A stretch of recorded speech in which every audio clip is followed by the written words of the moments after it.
Shout amen. Amen. How many have been feeling like God just left you? Like you just can't see the forest for the trees? Come on, bro. Come on, somebody. Come on. How many you're tired walking around your house complaining to yourself, really? That's right. Because God don't hear no complaining. He don't hear no murmuring. Lord, I'm sick and tired of being sick and tired. If that's you, give shout amen. Amen. If that's not you, say glory to God. I mean, sometimes life gets the best of you. But I believe when that happens, God has set up something called a reset button for your life. Come on.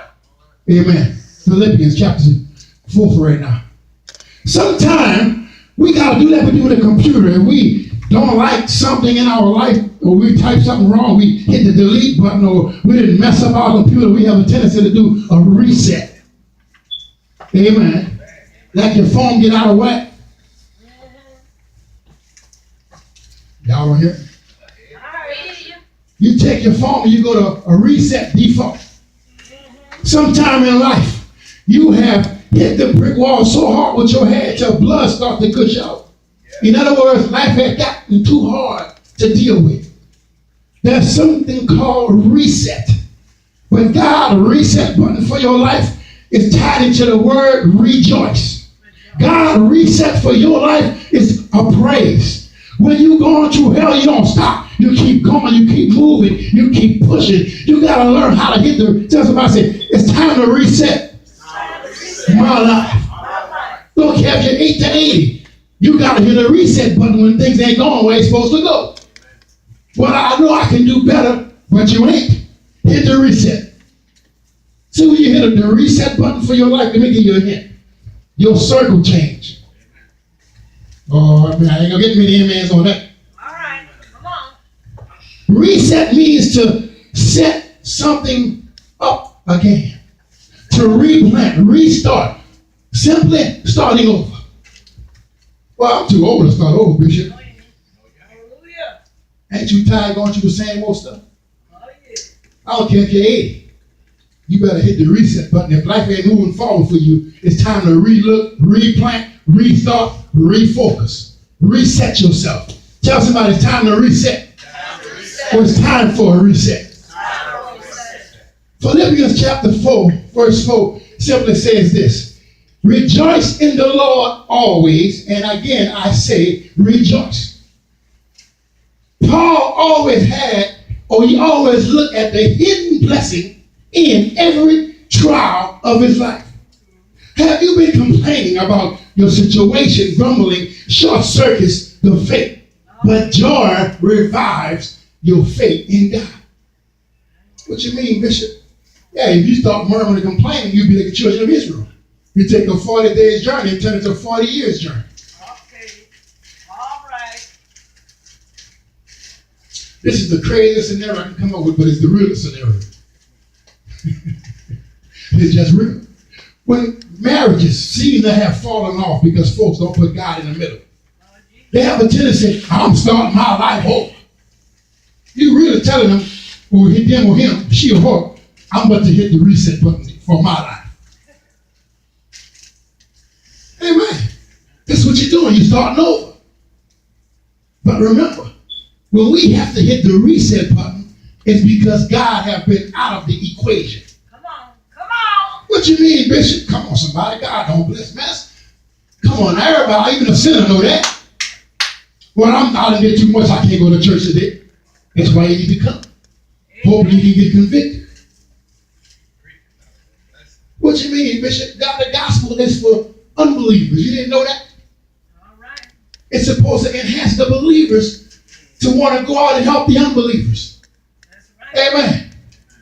Ain't nobody perfect. We understand that. But ain't no way in the world you're going to sit down and get the word of God and don't change your life. You don't turn into your circumstances. Your circumstances are supposed to adhere to the anointing of God on you. Amen. A person drink 5 crown a day and you don't. You're not supposed to fellowship and drink with them. You're supposed to try to get them, look, just drink 1 cup today. If you're not doing that, you're a hindrance to him and only, not him, yourself too. Amen. Amen. Well, Bishop, the Bible don't say drinking is listen, drunkard is a sin. Drunkenness is a sin. That's right, it is. Well, the Bible said Jesus turned water to wine. Yes, he did. You ever heard of fermented wine? Wine back like you put it in a sackcloth and you walk on it and you put it in a bottle and you let it sit for months. Called blackberry wine. Yeah, put no alcohol in that.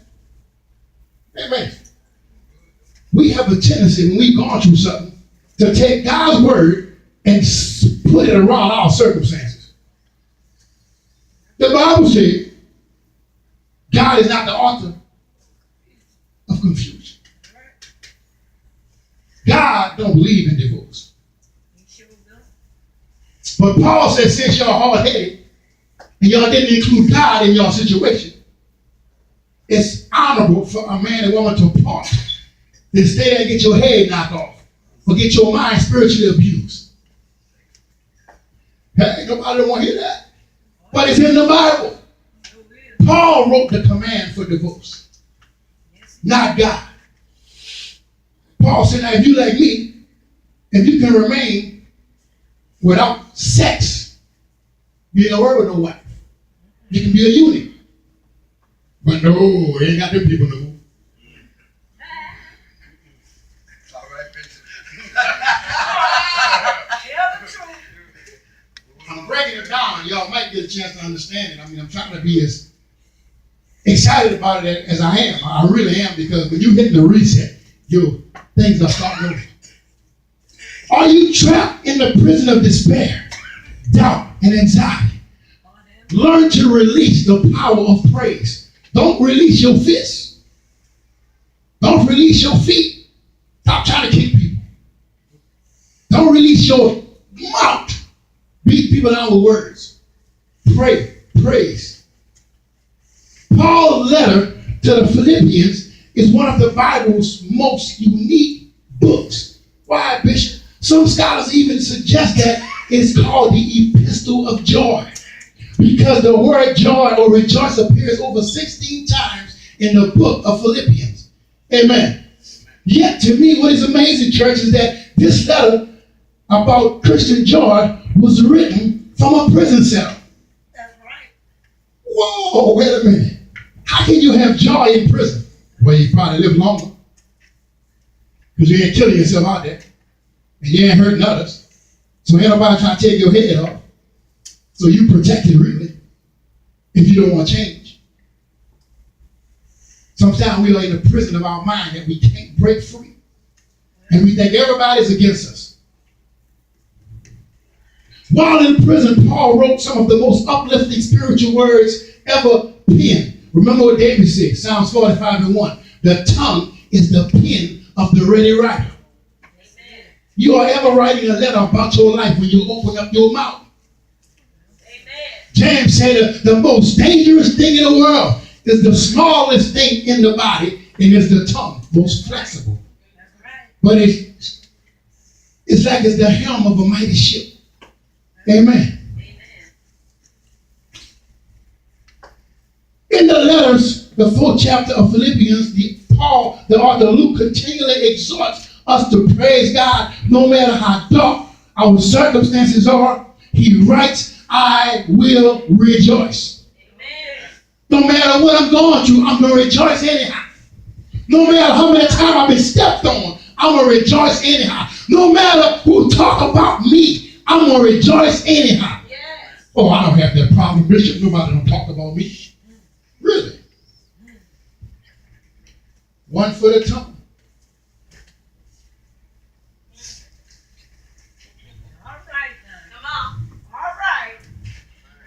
Do you feel that your circumstances, or you feel bound by your circumstances? Or sometimes do you feel literally trapped in a tiny prison of limitation and delay because of today's weak economy? Many people who have enjoyed a carefree life in the past are facing job loss, financial uncertainty, debt, a dismissal of the lack of opportunity. I hear many folks I talk to tell me this. I'm not going to that church anymore because the pastor didn't want to use me. I said, well, out of 52 days, how many times do you go to church? Well, I can't make it on Monday. I can't make it on Wednesday. Sometimes I'm not working. I can make it on Sunday. And when I got picking in the room, this pastor want to use you. You put your life before God. You know, it's nobody Bible college. The way you went at, they're so religious when they walk, they squeak. So how can you say the pastor didn't want to use you? Oh, this is what you hear. The pastor is intimidated by me. What the? Like my grandbabies. What the? Why? The pastor got enough issues.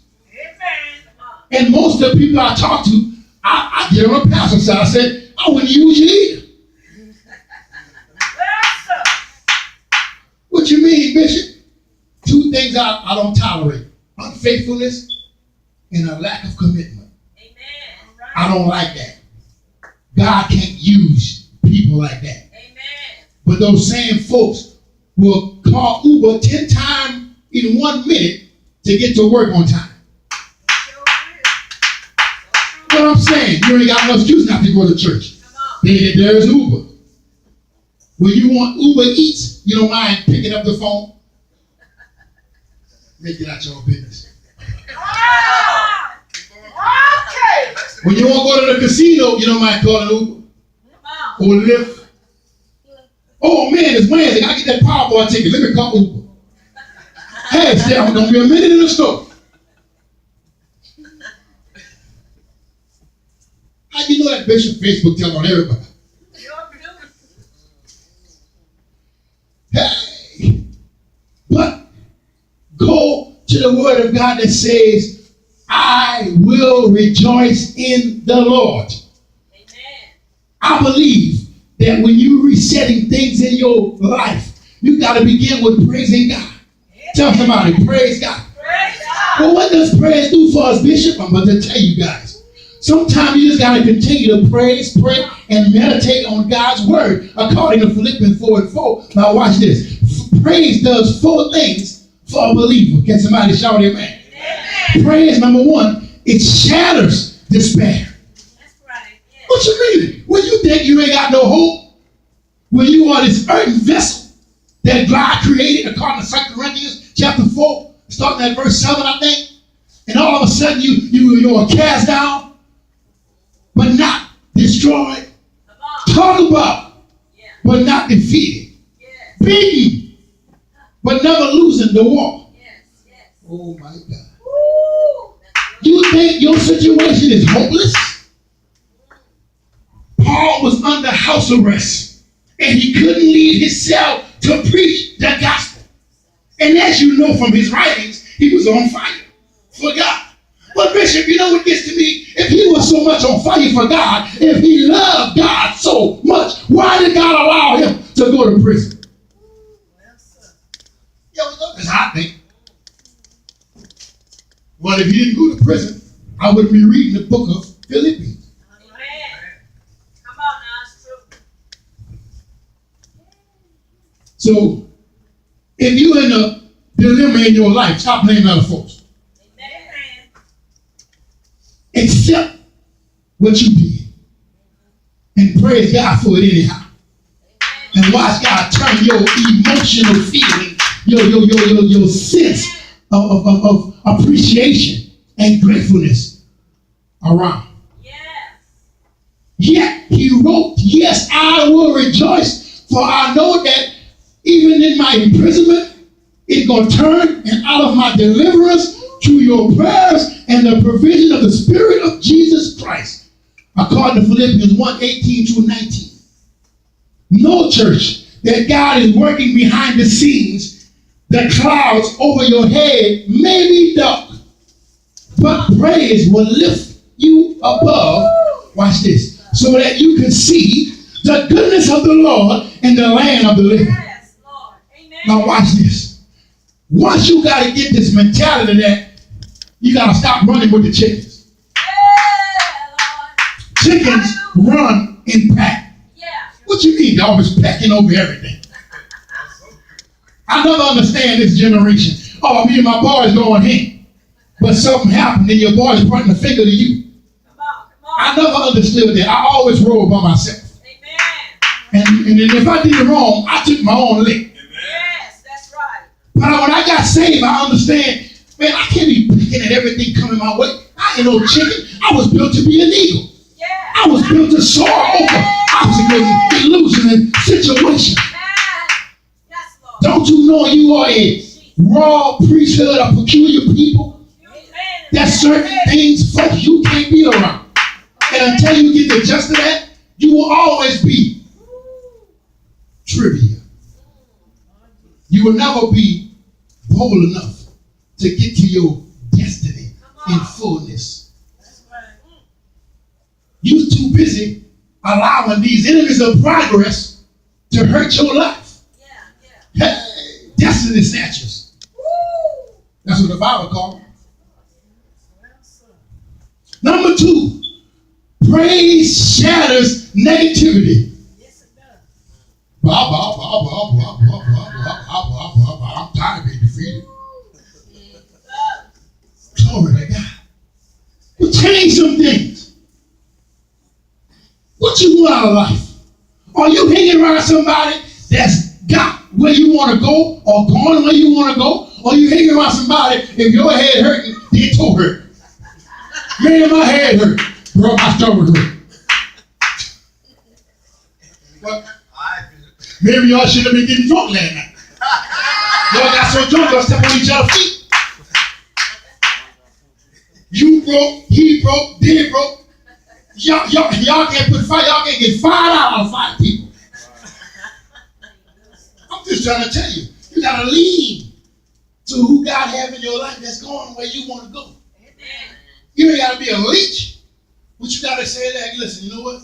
Whatever you're doing, I want it to happen in my life. So I'm gonna rub on you, I'm gonna get close enough to you to where it rubs off on me. Now don't get close to the devil. If that devil walking around smoking more blunts in different color papers, you can do the same thing sooner or later. What you mean? Husbands, wives, don't let your husband hang around homemongers. He be coming home singing in between the sheets. You wonder where he got that from. He never heard that before. But the company you keep. Remember, you are what you eat, whether you like it or not. This is how I look at stuff. Show me your company, and I'll show you who you are.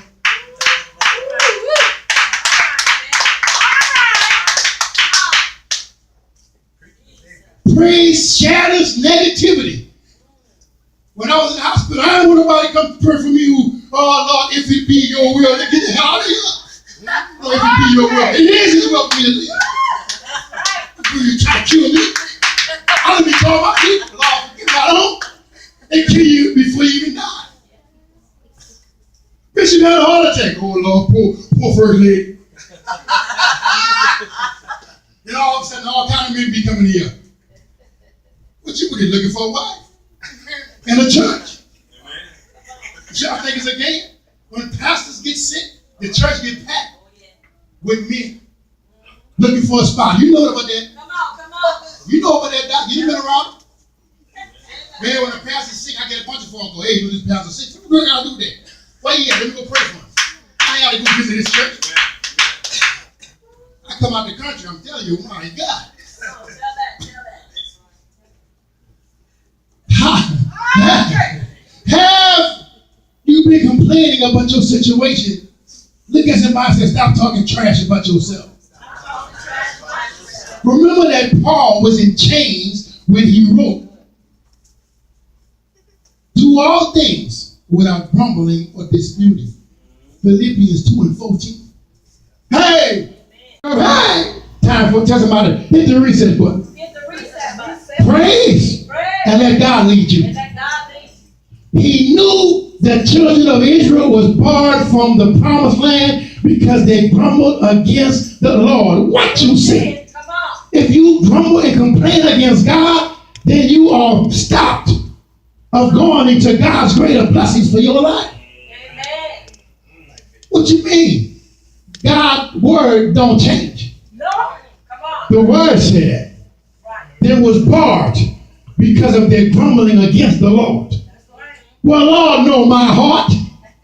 I ain't got to be there every Sunday. God know my heart. That's why you ain't got what you need to get. Because God know your heart. That's the problem. Your heart ain't right in the eyes of God. That's why you ain't. Well, I don't want to hear that.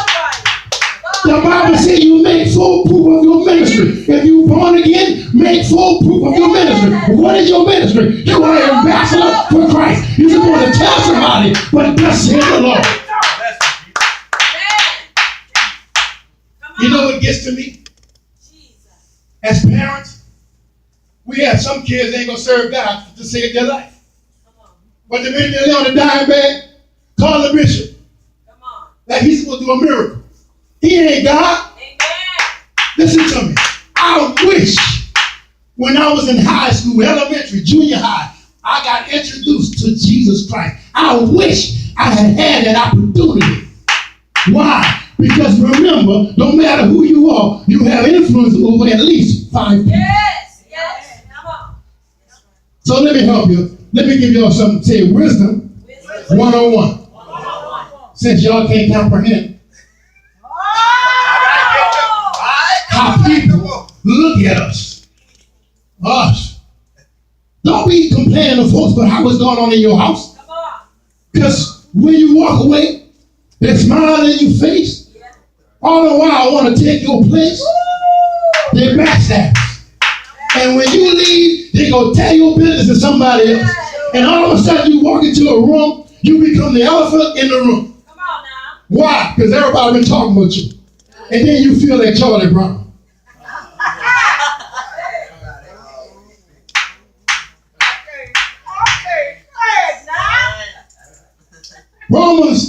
Corinthians, 1 Corinthians 10 and 10, it talks about the promised land was barred from the children of Israel because they grumbled against the Lord. Grumbling short circuits your faith, but joy revives your faith. Reset button revives your faith. Paul always looked for the hidden blessing in every trial to the point that he thanked God even in the midst of shipwrecks, beatings, and riots, death, threat, and starvation. He looked for it. He looked for it. It's a shame when parents crave for their children to always put them on a pedestal. That's a bad spirit. That's a dangerous spirit. Because the only thing your children should be putting on a pedestal is God. Amen. Because when the rubber meets the road, even your parents got to buckle down and humble before God. Now flip side, let's flip the script. Parents, stop putting your children before God. That's why you can't get nowhere with them. Whatever you put before God, it has a tendency to slip away. What? If your child mad at you for doing right, that's on him. You stand for what you believe in. Because I'm going to tell you, I done told a bunch of folks here, if you can't respect your parents, you can never respect our leadership. Therefore, you become a liability rather than an asset. I don't trust folks who don't love their parents. I don't trust them. But when I get to know the situation, and when I give them what I think should be done, and they move in that direction, most times they thank me for it. But when they just bluntly, I don't deal with her. I don't deal with him. That's your bloodline that came from out of that. What's wrong with you? You can't run from that. That's your bloodline. You pray, Lord, save my daddy. Lord, save my mom. You fight that devil for your parents. No matter how old, if you save, you have the joy of the Lord as your strength. Amen. But children, likewise, your parents is what they is. Parents. They are worthy of respect and honor. Now, how you say you love God and you can't respect your parents? Well, what moms and dads, how can you say you love God and you can't respect your kids? Amen. I brought them into this world, but you got to respect them. Amen. You don't want to hear that. Parents say, stop, get off that bishop. Amen. Get off that bishop. Especially boys. Their ears are not conformed to taking direction from women. It got to be trained from young. Can't do it when it becomes in adulthood. It's too late. Then you got to lead and pray God give you a father for a husband that has wisdom. And say, come on, son, let's take a walk. Let me show you the joy of the Lord. Amen. Tell somebody amen. Amen. Grumbling, complaining cuts off your faith. Amen. Don't you know Paul was in the midst of a shipwreck? But he stood on God's word and said, no, not one soul will be lost to the sea. Some folks have talked to me about a lot of stuff, church. Good, bad, the ugly. Some are negative, some are positive. Some tell me about stuff that seems too great to deal with to them, which apparently in their eyes is big. But in the eyes of others, it's not. Church, we are called to be sensitive and loving to everyone and to be kind to others. That's right. You want everybody to move when you're in trouble. You want a pastor to answer your phone every time you text, call, tweet, Facebook, FaceTime. But I see you once every 3 months. This is in general speaking. Amen. In the life we live, let me help you. You ought to be in here trying to help me preach. You ought to say, oh man, for a word come out my mouth. Because you never know when you walk out that door, a trial will come up. I didn't see it happen. We had a Holy Ghost time. The enemy said, hey, I'm waiting for him. As soon as they walk out the door, where am I? Don't you know he's the father of lies? Yes, he is. Sometimes when we understand the issues that people are telling us about, it's not actually a great deal, but their focus is, to them, it is. Amen. And it's all about themselves. That's why they are being so negative and calling everything a big deal, because they are too self-focused.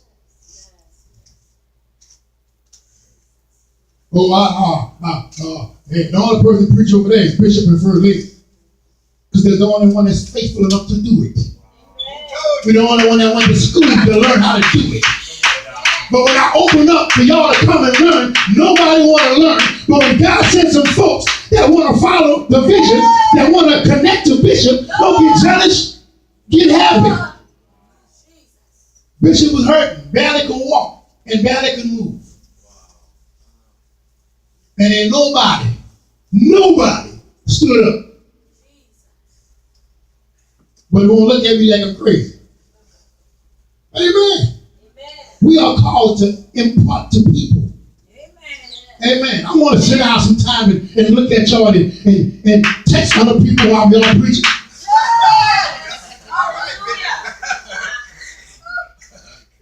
I want to open a stick of gum and chew.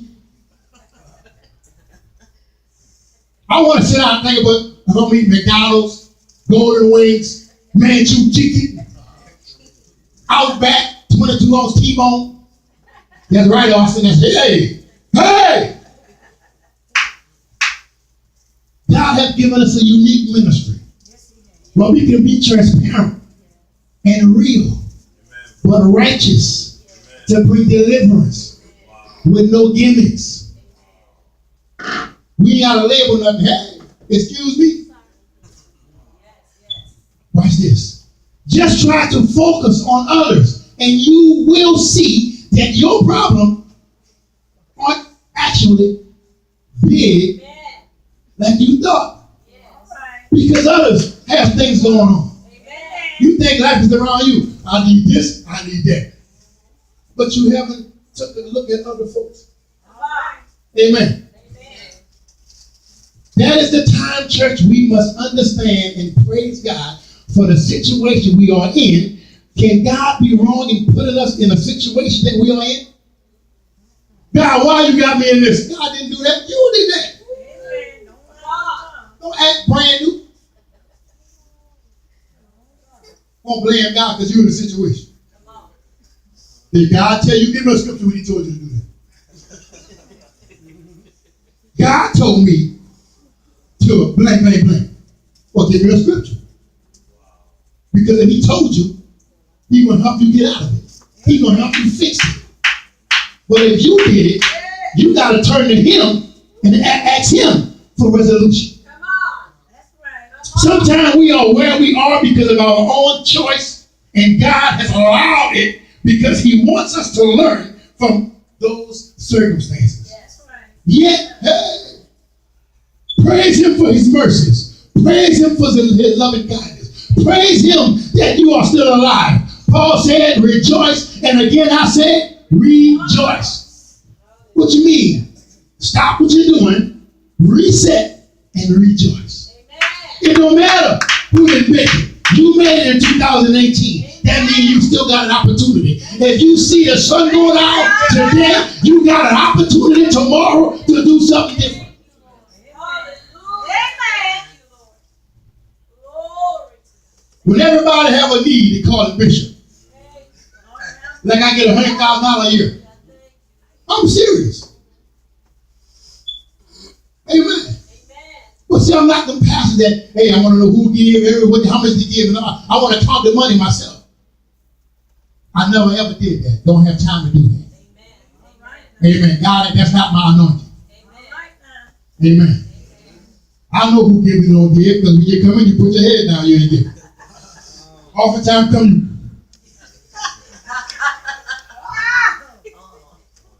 And you normally be the one that always have the need. Ain't nothing going in. Ain't nothing to come back. Ain't nobody look at me like I'm like, come on, I'm going to clean it.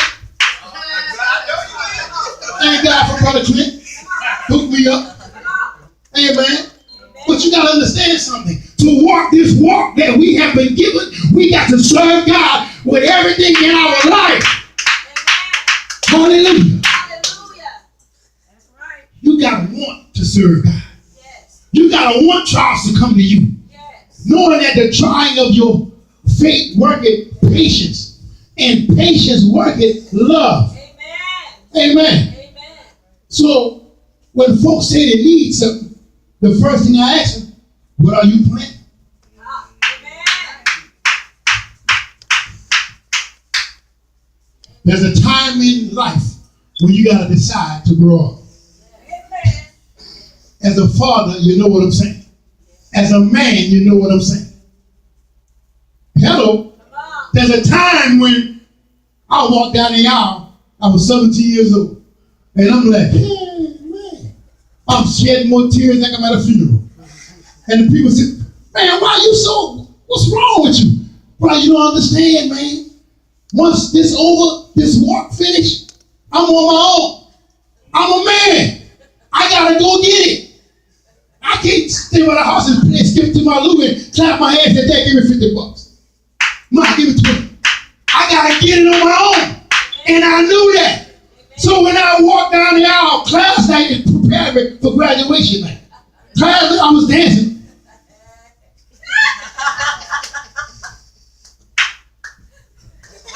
But graduation, you know, I'll make the sign of the cross. And they know what it meant. Because I knew once I get that diploma, hey! And I was right. As soon as I got that call, my dad said, hey, you's a man now. I said, what my graduation present? He said, I'm going to give you $5. I'm going to ask you $1 a day, 5 days. You better have a job by the end of the week.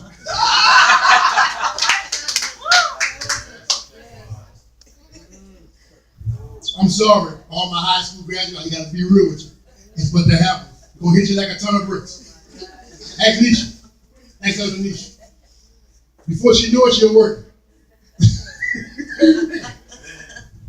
Sometimes we are where we are because we allowed ourselves to hit sinking sand. When you in quicksand, you don't move. Because the more you fight, the more you sink. Hey. Amen. Number 3, praise shatters doubt. That's right. When we stop praising God, when we get stuck in the muck and mire of our own problem, all we can see is me, my, the here and now. But something supernaturally happens when we rejoice in the Lord. Amen. You are lifted out of your prison of impossibilities. You are translated into a realm where you can do all things through him that love you. Philippians 4:13. Tell somebody God has a word. When you praise, you go into a phone booth looking like Clark Clint. But when you come out of that phone booth, bam! Shazam! I'm Superman. Amen. When you praise God, he hides you in his presence. But when he releases you, you come out Shazam. You come out with fire, with power. You are excited about what God is about to do for you and through you. Tell somebody, shout amen. Hey, I got a story. Man, this story got to me. Listen to me good. Story with a guy named Mr. Jones. His son got bit by a rattlesnake. In the hospital, doctor said he ain't got long. He ain't gonna make it. Mr. Jones called his pastor. Of course, the pastor, he's the real shepherd, ran over there to the hospital. And when he got to the hospital, Mr. Jones said, Pastor, a rattlesnake bit my son. Can you pray for him? The pastor said, of course. And he said, Lord, thank you for hearing my prayer. Thank you for healing Mr. Jones' son from the snake bite. He said, but Lord, thank you for this rattlesnake that bit Mr. Jones' son. Because this rattlesnake did what me and my church couldn't do for Mr. Jones and his family 5 years ago. He said there's one rattlesnake caught Mr. Jones' attention and let him know that he and his family needed to serve God. Now let me jump back, and I did it purposely. This is what he told the pastor before the pastor even got on the phone. He said, I told the Lord, if he saved my son, I will serve him all the days, and me and my family will serve him all the days of my life. Back to the end of the story. And the pastor said after he prayed that prayer, he said, so Lord, we need better rattlesnakes in this place. Y'all caught that? Did y'all catch that? Don't let somebody be on a dying bed to understand you need to serve God. Don't serve God, that's what you got to need. Don't you think he know? And don't you think his people know?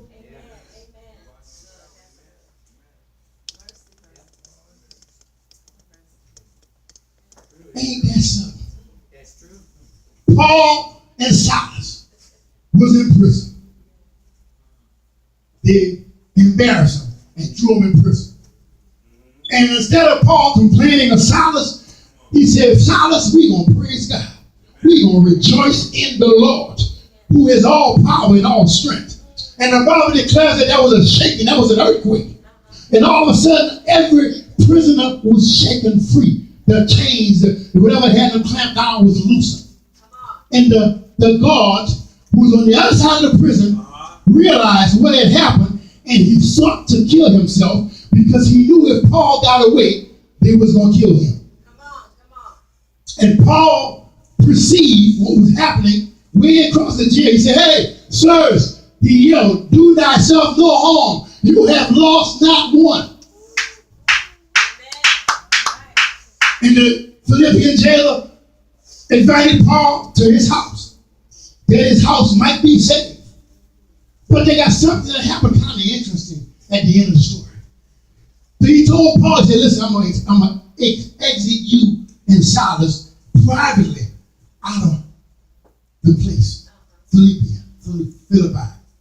Paul said, oh no. They didn't put me in jail privately.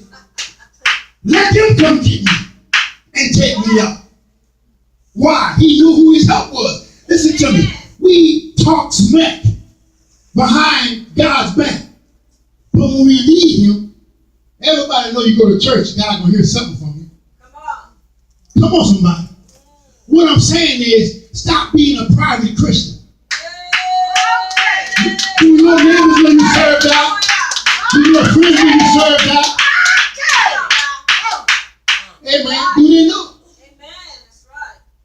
Because if any one of y'all have a heart of faithfulness and commitments to God and to this church, sooner or later, I'm going to meet some of y'all family members. Come on. Amen. Amen. Hello. Hello. And I don't mind witnessing Amen. in areas where you don't witness. I'm going to sit down with a nigga be drinking scotch on a rock. I'm going to sit down with a can of Coke and tell them, let's make a toast. Hey. And they say, what you toasting to? I'm toasting to when I go to heaven, I'm going to be cheering you while you still drinking that cup. Yes, it is. Amen. Amen. Well, that's kind of rude. No, it's not. It's true. How many want to go to heaven? Oh, you're going to die. It's appointed once the man to die. Then judgment. Ain't a point about dying. By the old body is just built for so many years. That's right. But once it goes, you still going to be alive. That's right. So you're either going to serve God up in heaven or you're going to be down there. And this is the crazy part. The sin that keeps people in hell going to be the sin that they're going to feel when they go to hell. Mercy. Thank you, Jesus. I come to a close. Hit the reset button. When they got a tape, a CD, and I can't find my CD, but it talks about there ain't no party in hell. Tell hell I ain't coming. And they had a trumpet. And he was there at a bar, the barman here. And he said, he had a company. And he said, I should have got rid of my RSVP. He said, because there ain't no party in hell. And then there was Deaconess. She jumped on Monday. She did the drop on Tuesday. She backed it up on Wednesday. She did the front talk on Thursday. Friday, she shook it all around. And on Saturday, she did the bus stop. And on Sunday, she repented. Well, the next week, on Monday, she did what she had to do. Tuesday, she was tearing it down. Wednesday, she was wearing it out. Thursday, it was Thursday. Friday, bam! She couldn't make it to Sunday to repent. She said, so that's why I'm in hell, Bishop. He said, now, Bishop, why are you in hell, Bishop? And she said, Bishop, I'm in hell, Bishop. Don't come down and preach to me. I'm in hell. And the bishop said, Lord, why am I in hell? And God plainly brought him at a seat. All his members was in hell waiting on him.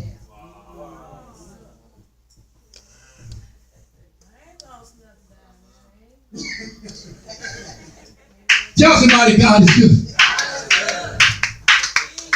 The last thing is praise shatters anxiety, stress. Paul said that the weight, that when we hit the reset button, the praise button, it will replace our word with joy-filled prayer. The peace of God will surpass all understanding, all comprehension, will guard your hearts and your minds in Christ Jesus. Philippians 4:7. Joy will calm your anxiousness. Come on. Heart and allow you to receive the promise of God.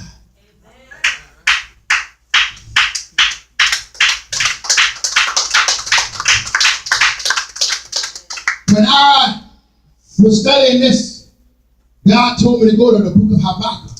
I'm ending with this verse if I can find it.